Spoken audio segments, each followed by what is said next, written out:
Monday at 9 on BBC One. Kuhnsberg, Fleming, Mason and Walsh with plenty to talk about. Newscast here in an hour. First, join the debate with Fiona Bruce.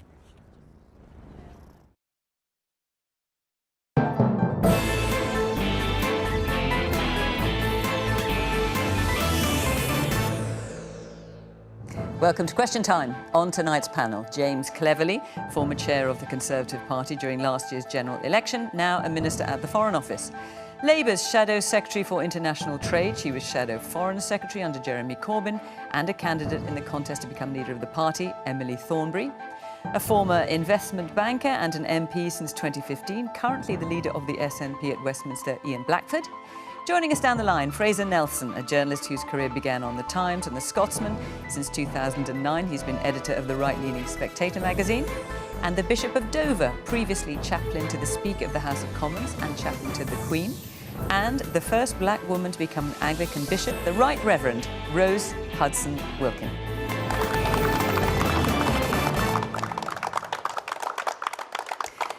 Good evening, welcome to my guest here in the studio. Fraser, welcome to you, joining us down the line, and welcome to our audience, our virtual audience from Windsor. Thank you very much for joining us. And of course, welcome to you watching us at home. And you can join in the conversation in the usual way on social media at BBC Question Time. Let's hear what you've got to say as well. So let's take our first question tonight, which is from Mike Unger. With the release of the findings related to Priti Patel's reported bullying of civil servants, if she's found to have broken the ministerial code, should she go? Yes, this is a story that just broke earlier on this evening. Emily? I think that, well, what we've heard is that Boris Johnson is basically just going to give her a rap over the knuckles. I think that we need to see the report. I think we should see, I mean, the allegations that I've heard are lurid, to say the least.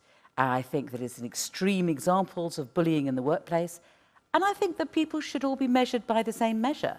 So if Priti Patel had been a senior civil servant, how would she have been treated? I think that we should treat a minister in the same way. And I think that it's a serious lapse of judgment of the Prime Minister to simply wrap her over the knuckles. Well, we don't yet know that that's what he's going to do.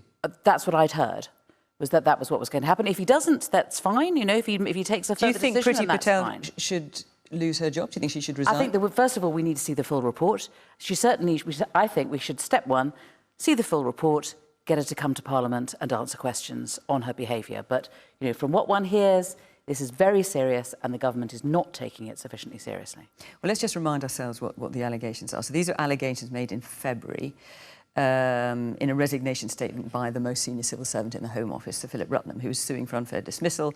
And he talks about allegations of shouting and swearing, belittling people, making unreasonable and repeated demands, behaviour creating fear, and needed some bravery to call out. And this is what he is accusing the Home Secretary, Priti Patel, of doing. She has always vigorously denied it, I must point that out. And there's a report that's on BBC News Tonight, among a number of other places, saying that the draft report, suggests that there evidence of bullying has been found, evidence of bullying by Priti Patel. James? Well, I haven't seen the report and I am incredibly uncomfortable speculating about the content of a report that I haven't seen or pontificating about what actions might be taken from that. I know Priti Patel very well. She's a neighbouring MP of mine and I've known her long before either she or I became MPs. I think that my observation of her is that she has always expected and demanded that people work hard. And I think that that is a completely legitimate attitude to take into government. The Home Office particularly is the department that keeps us safe. It has to deal with some incredibly important and sensitive issues. And that does mean that people need to be decisive, people need to be hardworking, and it is the job of ministers to make sure departments function at their optimal output. There seems to be... So I'm not going to... Not by bullying people. You don't get optimal output by bullying people, do you? By talking across them, perhaps. No, but you don't. But you do by challenging them, and you do by being clear. But you don't do it by bullying people. I mean, you know that. And if she has been bullying people, then don't you think she should go? Well, as I say, I'm not going to speculate on a report that I haven't read. There seems to be some suggestion that, that it was not, if she was bullying, it was not intentional, and therefore that might make it less of a problem. Does that hold water, do you think? Well, I mean, I don't want to sound like a broken record. You asked me to speculate on a report that I haven't seen on what is an important and sensitive issue, Okay. and that's why I'm uncomfortable doing so. But it is the job of ministers to make sure that that departments deliver. Well, I don't think anyone's doubting that, James. It's just the way one goes about it. Is that these departments, they're delivering not for ministers, they're delivering for the British people, and it's the minister's job to make sure they do so. Fraser. There's never any excuse for not treating people with respect. But then again, ministers who are in there do need to demand pretty high standards on behalf of the voters who send them into office in the first place. And in the Home Office especially, there'll be lots of very difficult conversations. The big question, of course, is where do you draw the line between a difficult conversation, between saying this isn't good enough, I expect you to do better if that's what she did, and between bullying. Now, it's pretty difficult to know now because we've no idea what's in the report. I think the leak of it, as far as we can work out, says that she broke some protocol, but not necessarily broke the ministerial code. So we'll have to wait to see. If it was a major breach of the ministerial code, then you can expect her to go in Boris Johnson's next reshuffle. But right now, from the very start of this, there have been lots of contradictory reports about what she did and didn't do, whether she was just simply demanding that her department live up to the expectations that voters set, or whether she did go over the line. I guess we won't be very long before we find out. There's some hands up in our audience. Let's hear what you've got to say. Marina. Yeah, this week's anti-bullying week, and we're trying to educate and show leadership to our children to reduce bullying. So it's just really disappointing to hear James's view that sort of assertive behaviour, which strays into bullying, is acceptable in any job, in any leadership position. Just wanted to agree with Emily, there should be absolutely zero tolerance to this type of behaviour. Well, in fairness, James, I don't think That's you not were what I saying said. that, but that's not quite what you're saying. We haven't seen the report, and I think it's deeply unfair starting to pass judgment on somebody who takes the protection of our nation and the people within it incredibly seriously. Caroline. Without seeing the report. Caroline. Yeah, thank you. I just echo really what Marina said, and I think absolutely I agree with James. This is all speculation.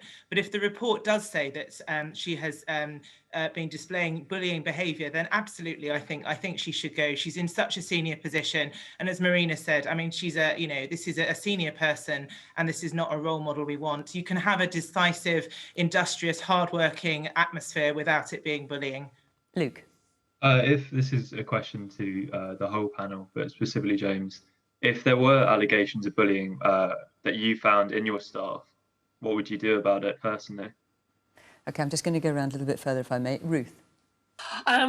Listening to James in particular, I think what happened to being innocent until proven guilty, given that nobody's actually had sight of this report yet? I mean, not only has no one seen this report, also Priti Patel has strongly denied that she's bullied anybody. Yeah, so I think let's deal with the principles of this, because in the last Parliament, Theresa May brought all party leaders together to make sure that Parliament was taking its responsibilities over bullying, over sexual misconduct, that we have to lead by example, we have to show leadership, and we have to make it very clear that those that work in Parliament, those that work elsewhere in society, need the fullest protection from this kind of thing. And I think there has to be a certain amount of honour in all of us in making sure that we discharge our responsibilities in the right way. Now, we can't take judgment ourselves tonight on Priti Patel because we haven't seen the report. And I think Emily's right, this report should be published. I think it's in the public interest that it is. And if it is the case that there is a serious breach of the ministerial code, then there ought to be consequences. But I have to say, if that is the case, then what should happen in the first instance, that anybody that is guilty of a serious breach of the ministerial code shouldn't wait to be sacked, should take the responsibilities, and they should resign, because that is the way that we used to do things in public life in this country, and that's the kind of standard that we should be held to. Interesting to hear your perspective, Rose, particularly given that you were chaplain at Westminster. I have not seen, I only in the last 10 minutes or so heard about it. And I think I would want to see the report and hear what is being said, what she's being accused of, and also what the report itself has thrown up, and for due process to take its place. I believe passionately that bullying of any form is unacceptable. And so we must wait. Let's not be rushed to make a judgment at this time. Let's wait and see and hope that due process will be followed.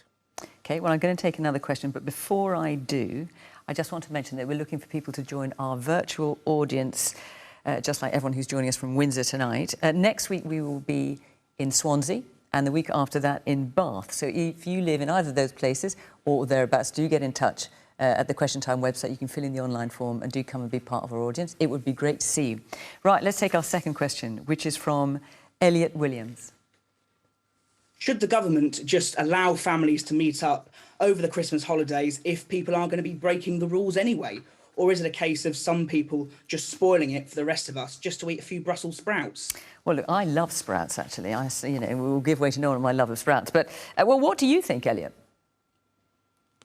Well, I can very much empathise with people like myself who have family members with a lot of elderly people who, of course, I really want to see all year round, and I really want to see them all year round next year as well. So if there's any chance of me getting these vulnerable people any iller, then we don't want to be doing that. But if people are going to be breaking the rules, I'm not going to lie to you, I'm tempted, Fiona. I just wonder if our audience there, on a show of hands, I'm not sure actually if you'll answer this question, but who is thinking they might just have to get family round at Christmas, come what may? Oh, go on. Right. Oh, and you're kind of havering about it. Well, that's interesting. I mean, Rose, I'm going to ask you also because of your job. I mean, Christmas is a critical time of year, obviously for those that follow the Christian tradition in this country. But this year, should people accept that maybe they can't be together? It is quite possible, because of the pandemic, that we're not going to be able to celebrate Christmas in the way we've always celebrated it. I think we shouldn't be waiting for government to make laws about this. I think we, as a community, should act responsibly. So what does that mean, then? Does that mean not having grandpa or granny over for Christmas? It means that we need to behave in a way that is going to protect those who are most vulnerable. My family is scattered all over the country, and I would desperately love to have my wonderful, gorgeous grandchildren with me, but it might not happen. And I think we need to be patient and accept our reality for what it is and make sure that we protect those who are most vulnerable. Right now in Swale and in Thanet, the infection rate is over 600 and 500. That is exceptionally high. In the church, we've worked with government to ensure the protection of those most vulnerable. We've also worked to ensure that our churches are COVID safe. But at this time, we're not gathering in large groups. And actually, it's not just about the church. You know, there are those of our interfaith brothers and sisters.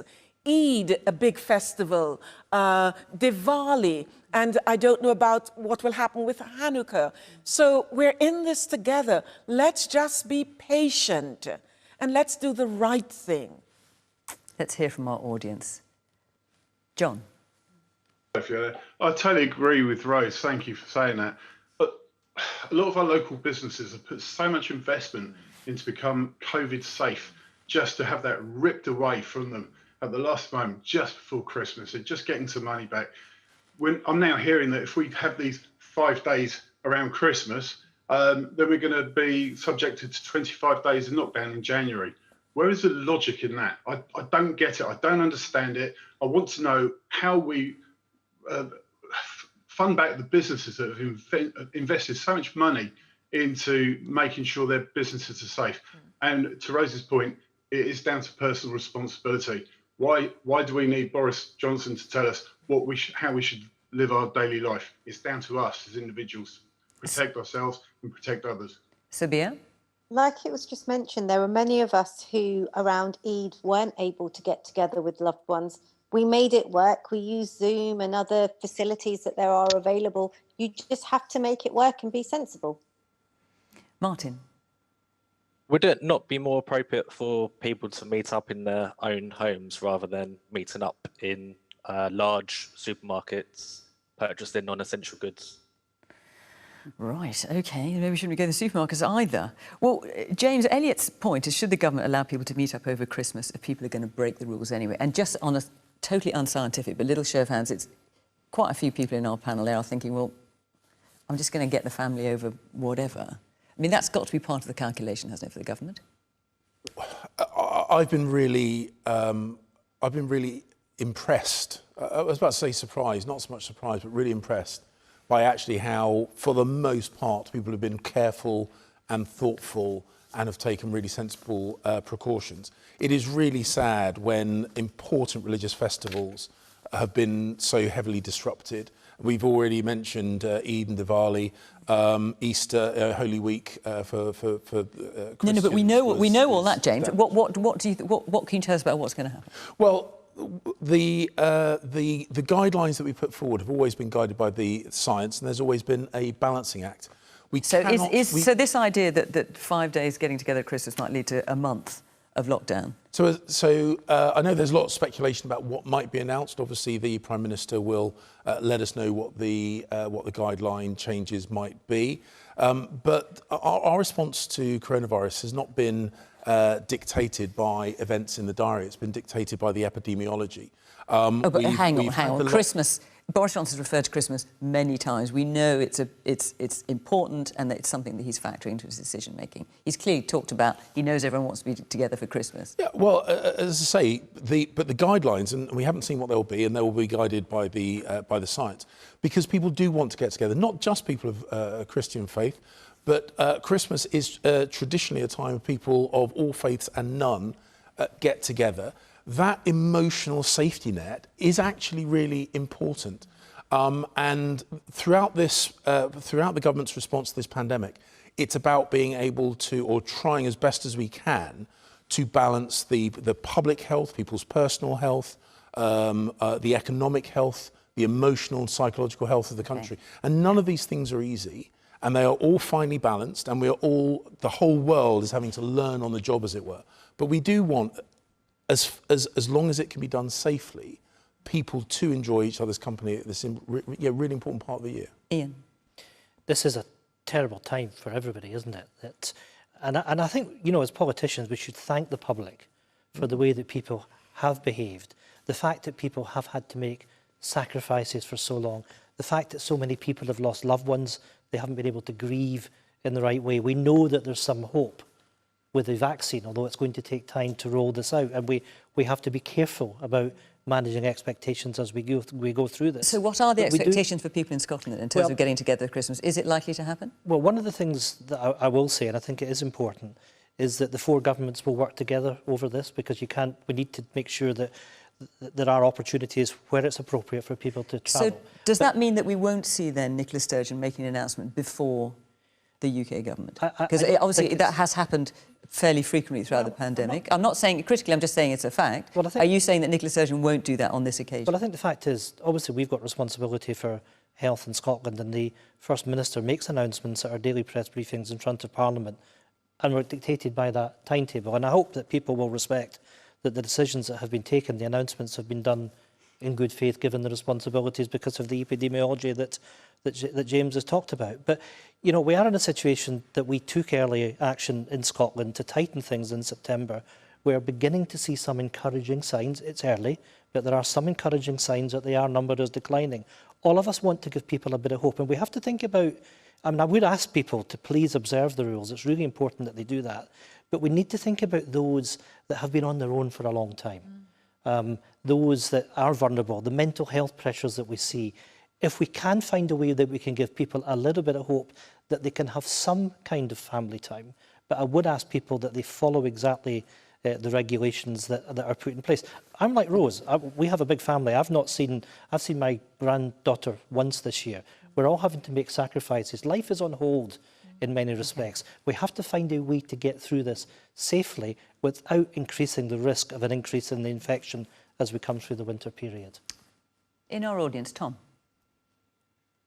People that aren't obeying the rules, that they are absolutely a disgrace to the nation. I don't want to be thanked. You shouldn't be thanking anybody. The people that are actually obeying the rules, we know what we're doing. It's the people that aren't obeying the rules are the problem. And as you are sitting there, you're all 2 meters apart, you can see it is possible to obey the rules and have a conversation and have some sort of social gathering. And that's the same for everybody else. You just got to obey the rules. It's not complicated. Dave. All I was going to say is we should all stay at home pretty much as we can. I've got family all around the country as well, which I can't see. But the one thing is, throughout the last 10 months, we've been told that we're being guided by the science. But that doesn't seem to be the case in all judgments that we're making. I'm just wondering at what point in the next few months before the vaccines come out, we will actually be guided by the science all the time. Marina. Yeah, I just think it sounds to me like there'll be some loosening of the restrictions and around Christmas because of Christmas. And I just hope that the people who kind of make up the rules will think about such things as definitions of essential versus non-essential in the context of Christmas. I mean, for example, I can go to my local supermarket and buy Christmas gifts and toys, but my local toy shop is closed. That's a time that's so critical to them. And there's so many examples of that. So I just hope that people are a bit more sensible about how they define these rules. Fraser, so the question is, should the government allow people to meet up over Christmas if people are going to break the rules anyway? Well, it's funny. I think the government should be just trusting the people a bit more. I mean, I don't agree that people behave recklessly. I think the public have been incredibly restrained for all of this year. And I think the way the government's framing it is a wee bit strange. It's saying, OK, you're going to have 5 days where it's a free-for-all, where you can go and see who you want. And then after that, the shutters are going to come down. The government isn't suggesting that. There's speculation that they may, and James has absolutely not told us what's going to happen, which is a bit frustrating, but I see your position. But no, the government hasn't actually told us that yet. That's just speculation. Yeah, but this is a speculation. For 5 days, we will be released, to use the words that the health advisor is using, released for 5 days, and then 25 days of lockdown to compensate for that. That's what we heard yesterday. It doesn't seem to make a lot of sense to me, because if they phrase it that way, it's almost an encouragement for people to go out there and travel while they can. And in that way, you might end up counterproductive with people traveling where otherwise they might have stayed at home. They might have thought, this Christmas will be the one I won't see my family. I'll go and see them in Easter instead, or I'll go and see them in February.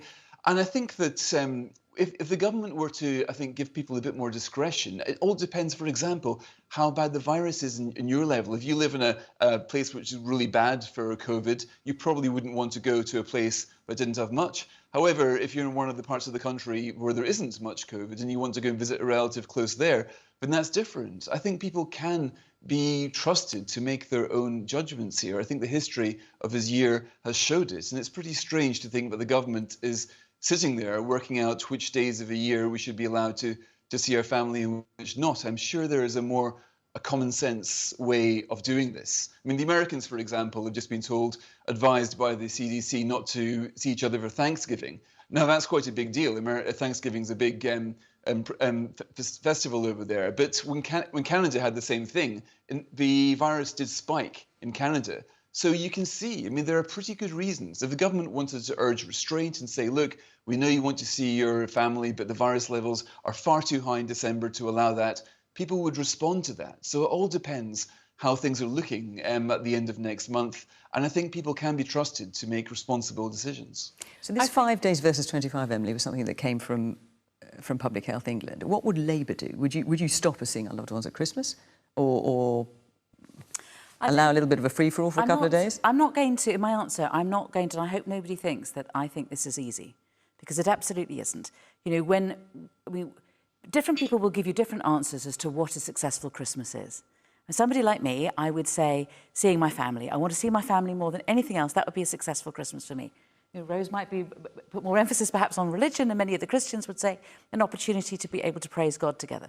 Other people would say, as somebody has already, I think John has said, you know, we need a healthy bank balance coming out of Christmas, because we absolutely depend on Christmas for our trade.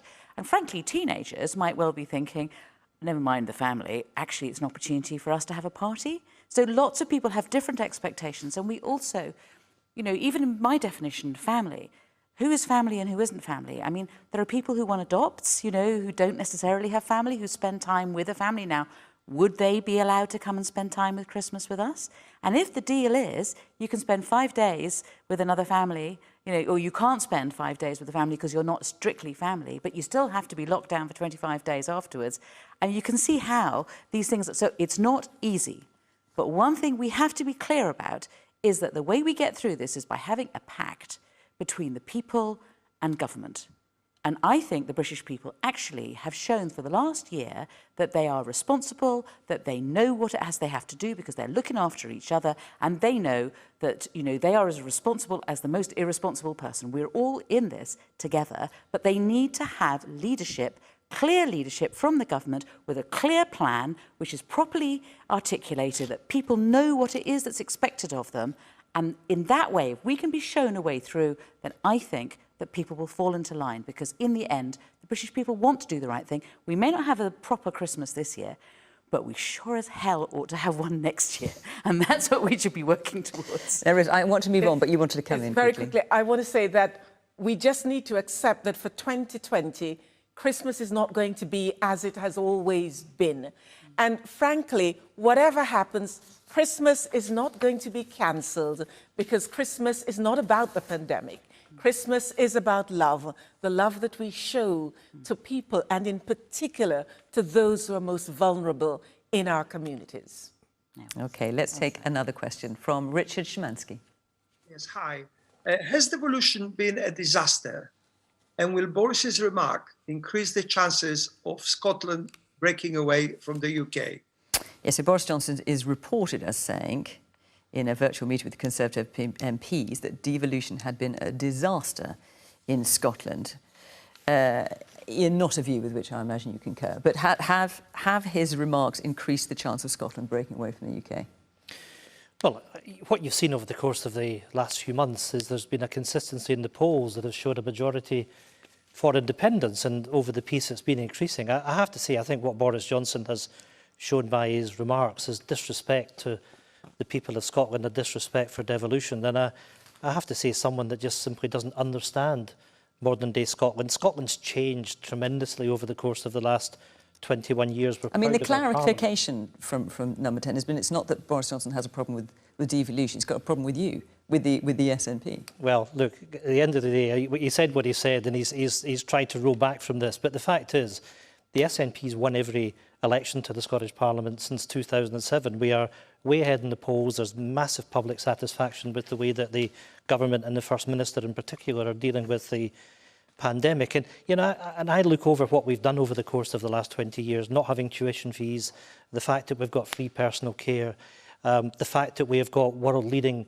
climate change legislation. There's an awful lot to be proud of. And I do think that what this crisis has shown, what Brexit has shown, is that there are limitations in our Parliament. I think increasingly people are making that judgment that it's time to finish that journey. And I think the real question out of this, that attitude of Boris Johnson, is really shown in this way that he's said that it doesn't really matter if people vote for the SNP. And of course, we fought the last election on the right of Scotland to choose. This election is going to be about Scotland's right to choose. And if we win that election, it has to be absolutely clear that if democracy is to prevail, just we've talked about democracy in other parts of the world recently in the US, that the people of Scotland are the ones that have that right to determine their own future. We desperately want to find a way back into Europe. And it is right, as parliamentarians, as Democrats, all of us should recognise the right of the people of Scotland to have their say in a referendum. Fraser, the question is, has devolution been a disaster, and will Boris Johnson's remark increase the chances of Scotland becoming independent? Well, it was a pretty daft remark, especially for the leader of a party who's got many people standing for this devolved parliament in the Holyrood elections next year. But that said, I do have some sympathy with the overall sentiment. When I backed devolution 20 years ago, I thought it would be very different to what it turned out to be. I remember at the time thinking that that there are some, I mean, sure, Scotland's got world-class climate legislation, but it's also got some of the worst poverty and deprivation in Western Europe. The life expectancy in some parts of Glasgow is less than it is in Rwanda, and it's shocking. And I always thought back then that was because if there was a Scottish Parliament, there'd be a lot more focus on inequality, on poverty. There'll be a lot more intellectual resource piled into making these problems better. And that there would be, but instead we've seen horrible gaps really between attainment, between the rich and the poor in Scottish schools. Nicola Sturgeon has to be judged on that and is not getting much better. And rather than the energy going into making things better for the people in Scotland, the energy is going into talking instead about the Constitution, about an independence referendum, about having another fight with Westminster. It's pretty difficult to blame Westminster for things that are entirely in the control of the Scottish. Well, you know, Fraser, and Emily, it's only in the last briefly, few years. because I need to get around the rest of the panel. Years that we've had some responsibility for social security. We've been praised by the United Nations by our approach to poverty. We've introduced 8 different measures, 4 of them entirely new. And we've, for example, what we've done in terms of the £10 allowance for young people, which will drive young people out of poverty. And actually, life expectancy in Scotland has increased over the lifetime of the Parliament. There's been a greater increase in life expectancy in London, but if you look at the rest of the UK, the increase in life expectancy in Scotland has actually been higher than it has in the rest of the United Kingdom. So I'm afraid to say that what you're saying is actually a gross distortion of the truth. And if you look at the number of young people going to university, young people in Glasgow, what we've done with the attainment fund, there is an improvement in the attainment of young people coming from the most deprived areas. Fraser. Can I just come back there? You mentioned university, but if you're from a deprived background in Scotland, you're far less, almost half as likely to get into university as you are from a similar background in England. Now, that is an absolute scandal. And that's exactly the sort of thing that devolution was supposed to address. But those gaps are still there, and it just pains me to see. Record numbers of young people from disadvantaged backgrounds. Well, I'm not going to let this can't just be a conversation between the two of you. I'm sorry about that. I know that's how you'd like it to be, but it can't be. Emily, devolution under Tony Blair was supposed to sort out the problems of as he saw it, of the SNP, and keep Scotland together as part of the union. It's not been a success, has it? Well, I think actually devolution was about making sure that power got closer to people so that there was more accountability and better decisions could be made. Yes, we know, but politically, well, Tony Blair was absolutely but Tony Blair was also politically hoping that it would dampen down any fires for independence and keep Scotland tied to the union. I have to say, I think that devolution has not gone far enough. I think that we can devolve more power. You've seen it from Andy Burnham, how much he wants to have more power and authority in places like Manchester. I know that in the Highlands and Islands of Scotland, they feel that they're a long way away from Edinburgh and that they're not given sufficient power over their own destiny and that power tends to be focused in Edinburgh. So listen, I tell you what, what was great to hear was to hear people actually talking about issues in relation to Scotland, because I think too often we just, it boils down to, constantly talking about constitutional issues when there are major problems. May I say one thing in Nicola Sturgeon's defence? And I never thought that you'd hear me say that, did you? But, when you were saying, oh, Nicola Sturgeon, there she is making all these announcements on COVID before the British government. I mean, the reason that she was and I made it clear I wasn't saying that as a criticism. I was just pointing it out as a fact. OK, but the reason that she was doing it, and I'm surprised, it was that quite often a number of the things were about school terms and about university terms. And because you go back to school earlier in Scotland, and they needed to make decisions about what to happen with youngsters. And so, therefore, decisions had to be made. And frankly, if they'd waited for the UK government to make the decision, term would have already started again. So that's just an example of devolution in action and doing things for the better. But let's focus on people's lives, because that is what it's about. We've got 2 Richards in our audience, so I have to identify you by your surnames with an initial. So, Richard E., you've got your hand up. Yes, good evening, panel. Look, devolution has been a roaring success here in Windsor. We're very keen on the localism agenda, and we're trying to introduce a town council here to Windsor because we believe that local people should be in charge of local decisions. It's a very simple message. The problem I have is that I remember the devolution campaign back in 96, 97, and one of the main criticisms was that it would be used by the nationalists as a vehicle for launching their own independence ambitions. And 20 years on, we're seeing the opportunism of the likes of Nicola Sturgeon, who are taking advantage of the situation and are pushing an agenda which is far beyond what the devolution campaign originally intended to achieve. Heather. Yes, I just wanted to know, are the SNP going to push for a referendum next year, or are you just going to focus on winning the election first and dealing with the current pandemic? Let me just get around the rest of the panel, if I may. James, let's come back to Richard's question. Has devolution been a disaster? Will Boris's remark increase the chance of Scotland breaking away from the UK? When you heard reports that the Prime Minister had said devolution had been a disaster, and it hasn't been denied by Number 10, were you just thinking, oh no, what did you go and say that for? So Boris is a big fan of devolution. I know that because I've discussed it with him.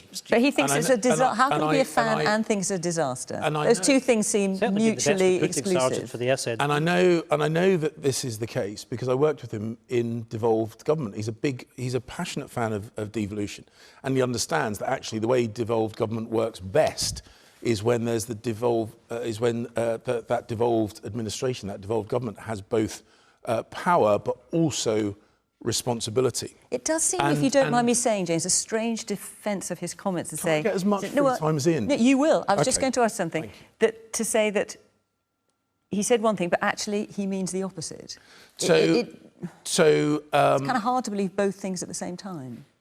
So, as I say, the Prime Minister's experience as the leader of a devolved administration where he called for more devolution, both for the city that he ran as mayor, but also more broadly, is evidence that he's a fan of devolution. The real irony is there is only one party in Westminster who is trying to scrap devolved government for Scotland, and that's the SNP. All the rest of us agree that devolved government is a really good model. It's the SNP are the ones who are trying to scrap devolved government. And Fraser is absolutely right. Ian will debate this constitutional stuff day in, day out, because every minute that we're debating that, we are not debating the catastrophic budget deficit in Scotland, the collapse of educational standards in Scotland, the appalling health outcomes, the abysmal administration of the NHS in Scotland, the Sick Kids Hospital, still got problems there. The Queen Elizabeth Hospital in Glasgow, still got problems there. Some of the most appalling drug-related deaths in Europe, as Fraser said, some pockets of poverty which would make other parts of the world shocked. But do you think the Prime Minister's comments will increase it? That's the question. I know that's will increase the chance of Scotland. Well, we just need to answer it. Do you think it will increase the chance of Scotland breaking away? So the point is, what I'm not going to do, you can, I'm not going to, is play into Ian's game. No, which James, is talk about, I'm simply asking you to answer the question put by the audience, which is, will Boris Johnson's remark increase the chance of Scotland breaking away from the UK? No, I don't think it will. No, I don't think it will. But the point I'm saying is that every minute that we are debating the issues that Ian would like us to debate, which is these constitutional separatist issues, we are not debating the things that governments are meant to be held accountable for, which is protection of the people, good stewardship of the economy, how they deal with health. And on all those metrics, the SNP has been a disaster for the Scottish people. I lived in Scotland, I love the Scots, and the SNP government has provided a very, very poor political service for Scots. Rose. I think, to be fair, James, the things that you pointed out that are terribly wrong in Scotland, if you go around England, there will be places, there will be pockets of deprivation and all those things, schools that are having huge struggles in terms of how they educate their children in those communities. So I'm not quite sure we can throw that at the SNP. I think how I would like to approach this is to say, think of a family. When you think of a family, you have your teenagers, your budding teenagers, who are just on the brink of adulthood, and they're desperately wanting to be independent and free and do their own thing. And I think that we are a mature democracy, and we have got to find a way of enabling the family, because that's what we are in the United Kingdom, a family, to flourish, to fly and flourish. So I hope it doesn't actually increase the chances of a kind of breaking away that says we're no longer family again. I actually, personally, I love the idea of a United Kingdom. I love the idea of the one world. And I want to see peoples around the world flourishing. We've got to find a way not to have political domination, but enabling respecting, in a democratic society, we have got to respect that part of the family that says, actually, I want to do it in this way. I will still be part of the family. And we've got to find ways of accommodating that. Let's take another question now from Martin McMahon. Following the EHRC report stating Labour had broken the law and Jeremy Corbyn's recent reinstatement, has trust been restored in the Labour Party by Keir Starmer, or has it been undermined? James. Well, I mean, I was shocked by the events of the last few days. So we were told that. So initially, we were told that Keir Starmer had made the decision to suspend Jeremy Corbyn. Then it turned out he hadn't made the decision, and then it seemed the decision was made around him to reinstate. And then, you know, so he was talking tough, but there seems to be real gaps between the rhetoric and the performance. Going into the last general election, I had friends of mine, Jewish friends of mine, expressed genuine fear about a Labour government. And I had hoped that the change in leadership would have seen the problems of anti-Semitism, which had seemingly crept into many, many parts of the Labour Party, dealt with. And it seems that you know, Keir Starmer, and I have no doubt that his intentions are noble, but he is displaying weakness on this issue. He needs to make it absolutely clear that there is no place in the Labour Party, or indeed British politics at all, for anti-Semitism, and then needs to act in accordance with those words. And at the moment, as I say, the words and actions don't really line up. So do you mean that there should be no place in the Labour Party for Jeremy Corbyn? Is that what you're saying? Well, is that what you would see as Keir Starmer? I think the original decision was right. I think the report was damning. I think Jeremy Corbyn's response was shockingly inappropriate. I felt very uncomfortable that there were so many members of the Labour Party who could see exactly what the rest of us could see, and yet were trying very, very hard to make him Prime Minister of the UK in December of last year. And as I say, I thought Keir Starmer had the opportunity to draw a line under this, and he's fallen. Emily. Can I begin, as I think any senior member of the Labour Party ought to, with something personal, which is that when I began to first see the cancer of anti-Semitism growing and becoming more apparent in the Labour Party, I thought that I was doing the right things. I was calling it out in Shadow Cabinet, I was speaking to the leadership, I was speaking out in public, I put it in a large part of my conference speech. I thought that I was doing all that I could. And then I saw the EHRC report, and I was profoundly ashamed. I was profoundly ashamed that this had happened, and even though I thought that I had done all that I could in the circumstances, I clearly should have done more. I'm not sure what I should, but there was clearly more that could have been done. And I think that anybody responsible in the leadership of the Labour Party should have the same reaction. When you say you're not sure you could have done more, perhaps, I mean, one of the criticisms has been that you know, promoting Jeremy Corbyn as the next leader of this country, given what was happening with anti-Semitism in the party. And also, you're one of those people. Let me answer this, and then let me answer the first bit, and then I'll answer the next bit. So what I was saying was that I think my feelings of contrition and my feelings that we had to adopt everything that the EHRC was saying was absolutely the right reaction, and there was a reaction of Keir's, and I was very disappointed that Jeremy didn't seem to have the same reaction. And, you know, I'm not going to make comments about disciplinary processes, because in the end, you know, it is right, the EHRC said that it should be done at arm's length, and it wouldn't be right for me to make, you know, direct comments in relation to that. But, you know, that is how we have got to where we are. Now, was I right to promote Jeremy and to try to get him into number 10? Absolutely I was. Because, I tell you this, I have known Jeremy for a long time, more than 15 years. He's a neighbouring constituency MP to me, and I believe that if he had been Prime Minister, he would have been radical, he would have been profoundly kind, he'd profoundly principled. He had shortcomings.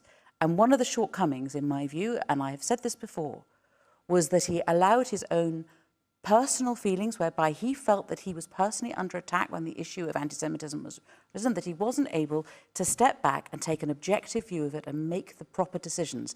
And that was a profound weakness, and it's something that he knows. That's what I think, because that's what I told him. And you obviously, Emily, know him better than anyone else in this room. Do you think he ever will apologise for what the EHRC called the failures of leadership in addressing anti-Semitism? Well, I don't know. I mean, I don't think it's right for me to speculate. I certainly hope that he does. I certainly hope that he takes this opportunity to think through, why we are where we are and what it is that I personally think that he should do. But, I mean, we need to move on. We need to own this problem. We need to find a solution, and we must move on.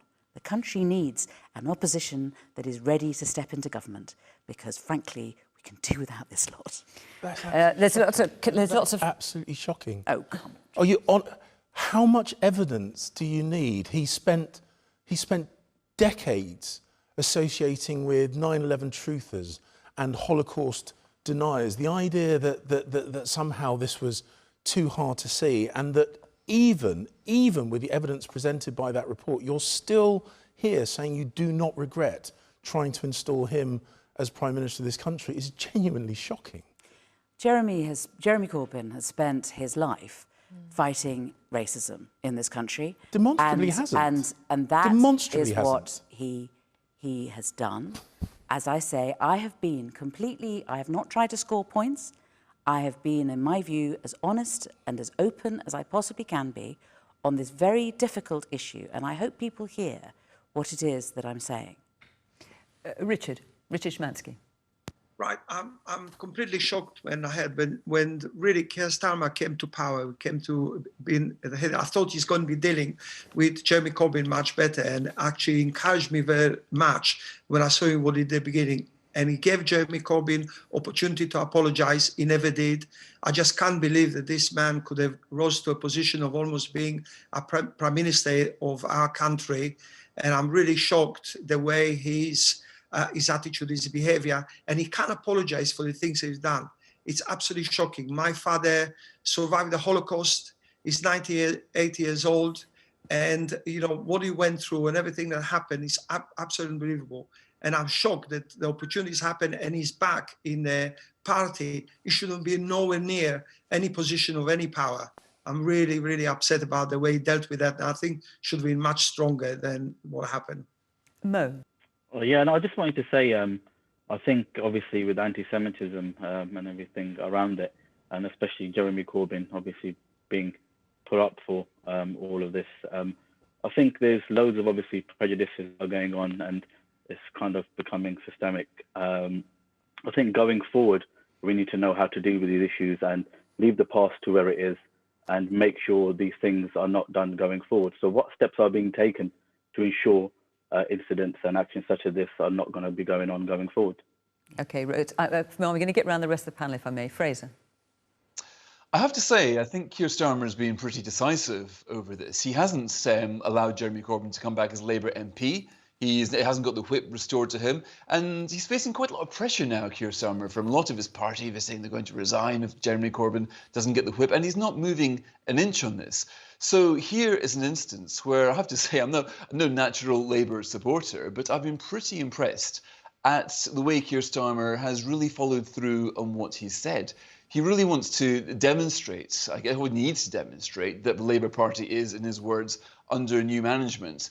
And I'm not quite sure you can fault him so far in the leadership he's shown over this. And if I were James Cleverly, I'd be a little bit nervous here, because he's beginning to look a little bit like the young Tony Blair, taking on his militant wing here and showing the country that his party has changed and is ready for re-election. Oh yes, what's happened obviously in the Corbyn era was a calamity, but it seems that Keir Starmer does realise that and is doing as much as you could reasonably expect him to do to move on. Rose? The EHRC published a report which, by all means, is a challenging one. And what we have reduced it to since it's been published has become something between the leader and the ex-leader. It has become exceptionally personalized. And I am terribly disappointed about that. I feel personally that we all bear the shame of what this report is emphasizing. We all bear the shame of it. Discrimination of any kind, whether it is anti-Semitic, whether it is in relation to black people, whether it is in relation to gay people, is unacceptable in our society. And while we are staying with it personalized, should Jeremy be in the party, out the party? Is Keir Starmer, you know, the big guy who is doing the right thing? We are missing the point. Please, let's get back to what the recommendations, and let's implement the recommendations. I want my children to grow up in a society where we do not label people, discriminate against them, kneel on them, cast them away. So please, let's stop talking about Jeremy and Keir. Let's start implementing the recommendations. Please. I feel slightly trepidatious, Rose, given what you've just said, at repeating the question to Ian, but I must give you a chance to answer it, which was, in fairness, has trust been restored with the Labour Party by Keir Starmer, or has been undermined in relation to the action taken to Jeremy Corbyn? Forgive me, Rose, but that was the question. Yeah, but, I mean, it is a tragedy what has taken place, and I feel for Emily, and I would commend her for the things that she said, actually. But Rose raises really what is an important issue, and I grieve, and I genuinely grieve for what's happened to our public discourse over the course of the last few years. There's a rancour, there's a bitterness that has crept into, and we are all individually and collectively responsible for that. And to see the anti-Semitism, and we've all met Jewish organisations, members of the Jewish community over the course of the last few years, and there is a real fear. There is a real fear that they have, and that is something that we're all responsible for. We all have to accept responsibility for, and it's a crying shame what's happened to the Labour Party. And I observe Jeremy at close quarters over the course of the last few years, and I don't know why he didn't have an ability to deal with this. He should have done. But I will say, as an individual and a human being, he's not a bad man. Yeah. And I think it's important to state that. But he has to accept his responsibilities of not having dealt with this, and to have the generosity of spirit to recognise that he has to make that full apology today. But all of us, each and every one of us, have got to make sure that those from the Jewish community, those from the Muslim community, those from the BME community in a wider sense, can live here in peace and solidarity with all of us. And I'll tell you, there's an awful lot of work that we have to do to make sure that we drive out hate crime in all its ways throughout all parts of these islands. We've got about 5 minutes left, and I'm going to squeeze in. Or can I just say, I think, just to answer really Mo, briefly. Yeah, no, just to answer Mo, I think that if there is some positivity in this, which is there is an opportunity for the Labour Party to completely change its disciplinary process, to not let politicians be involved, and for us to set up something which could be an example of good practice that, frankly, the other political parties could learn from, and maybe, you know, all of us could develop and we can make sure that when we say zero tolerance, we mean zero tolerance, and we can sort it out properly amongst ourselves. Let's squeeze in one last question. We've got just under 5 minutes to go, I think, from Caroline. Thank you, Fiona. Do you think it's morally justifiable to produce a drama which is partially based on truth and real life events when the subjects are unable to defend themselves about any possible misinterpretations? Now, what are you referring there to, Carol? Are you referring to The Crown, the series The Crown about the royal family? I am indeed, yes. You are. Yes. Fraser, have you been watching it? It's been going for several series now. What's your view on what Caroline's asked? I'm midway through series 4, and I have to say, you see what's happened this time. They're kind of flipping the characters. They started off being pretty sympathetic. You liked them all in the first 3 series, and now they all seem mean, snobbish, hard-hearted. But I have to say, you do realise at the end of the day, you're just watching some telly. You're watching it because it's beautifully shot, it's mesmerising, you can't wait for the next episode.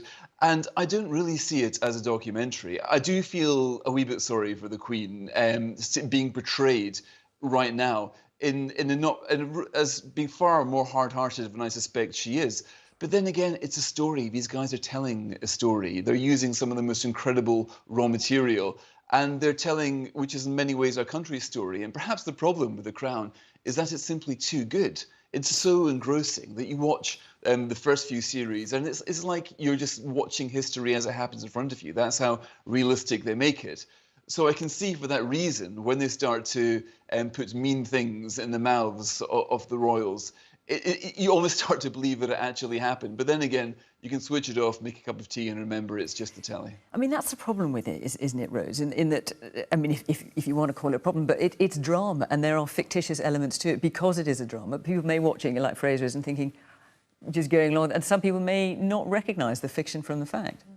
With my hand on my heart, I can tell you, I have never seen an episode of it. I've got the real thing, and actually Her Majesty is simply amazing.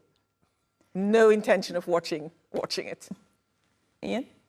I have to agree that it is drama, and if people enjoy watching it, then so be it. But it's about people who are around now who can't really answer back. Well, yes, but at the end of the day, it is drama, and I think everybody should see it as that. I mean, again, I have to say, I find myself agreeing with Rose. We all know the Queen, and we know what she is. I haven't seen it either. I have to say, I'm still catching up with the West Wing, never mind getting onto the Crown yet. But people have got that ability to switch this thing off. Of course, those making television programmes, when people are still with us in particular, they have to be respectful. But it is television, it is drama, and it should be seen for what it is, just exactly that. It's entertainment. And do you feel you'd feel like that, James, if it was you featuring in a drama? Oh, there was a drama made about me. I think I would be. If someone's foolish enough to make a drama about me and expect anyone to watch it, then that's a different thing. But I think Bishop Rose is absolutely spot on. I mean, she's in a wonderful position where she gets the real thing. So you know, why make do with the synthetic when you've got the full Monty, as it were. You are in a drama, James. It's the UK government. Emily. About the day job, Ian. Well, I have to admit that this socialist has watched every single one of the Crown. So is it morally justifiable to produce a drama? That's Caroline's question. When they can't defend themselves. I think that Fraser is right. I think the first 3 series were much more comfortable watching than the last one, which is full of anguish and the most terrible things happened. You know, we know, objectively speaking, the most terrible things have happened recently. You know, in the middle of Diana and Charles's marriage and the anguish that this couple had. But of course, the problem is the poor boys, William and Harry, this is a drama about their parents, and actually we perhaps should be thinking about that and not be sort of and not be perhaps, you know, just think of them as, I appreciate that it's a drama, but these are real people who are now alive and who have themselves suffered as a result of the breakup of their parents' marriage being done so publicly. But that's not enough to stop you watching it. But I have watched it. Right. So there we are. Our hour is up. It's not something we often get to talk about on Question Time, dramas about the royal family, but we thought we would, so questions came in about that. Our time is up, though. Tonight, our questions came appropriately enough, given what we've been talking about, from Windsor. Next week, we'll be joined by an audience in Swansea, and the week after that in Bath. So if you'd like to be part of the Question Time audience, go to the website and follow the instructions there. We'd love to see you and hear what you've got to say. Adrian Charles is coming up on Radio 5 Live with Question Time next time, and his guests, as always, and you can see on the screen how to get in touch and put your view on that programme too. But for now, thank you very much to the panel for coming in. Fraser, thank you for joining us down the line. And of course, to our audience in Windsor, thank you very much for your contributions. And thank you at home for watching. From Question Time, bye-bye.